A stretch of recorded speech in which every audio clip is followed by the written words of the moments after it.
अस्सलाम वालेकुम रहमतुल्लाहि व बरकातहू। जी हाँ दोस्तों, अभी मौलाना अरशद मदनी साहब का एक बड़ा बयान सामने आया है। ये बयान तमाम मुसलमानों को देखना और सुनना बहुत ज़रूरी है। मौलाना अरशद मदनी साहब ने ट्वीट करके ये बयान दिया है कि अदालतों से हमारा भरोसा मुकम्मल तौर पर ख़त्म हो गया है।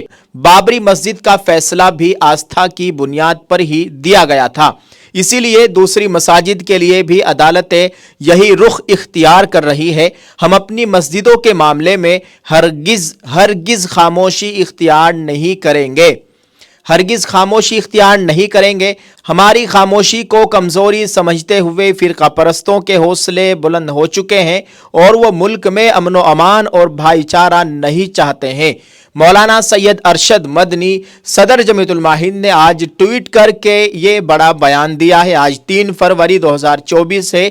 मौलाना अरशद मदनी साहब का ये बयान इस वक्त सोशल मीडिया पर खूब वायरल हो रहा है और आपको बताते चले कि ये बयान तहरीरी तौर पर मौलाना अरशद मदनी साहब के जरिए ट्वीट करके दिया गया है। तो नाज़रीन, आपसे गुजारिश है कि मौलाना अरशद मदनी साहब के इस बयान से क्या आप इत्तिफाक रखते हैं, कमेंट में जरूर लिखिएगा। मौलाना अरशद मदनी साहब ने साफ तौर पर कहा है कि अदालतों से हमारा भरोसा मुकम्मल तौर पर खत्म हो गया है।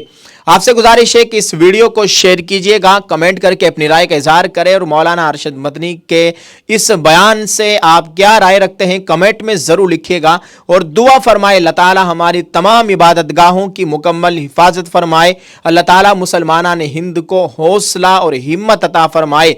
आमीन। अस्सलाम वालेकुम व रहमतुल्लाहि व बरकातहू।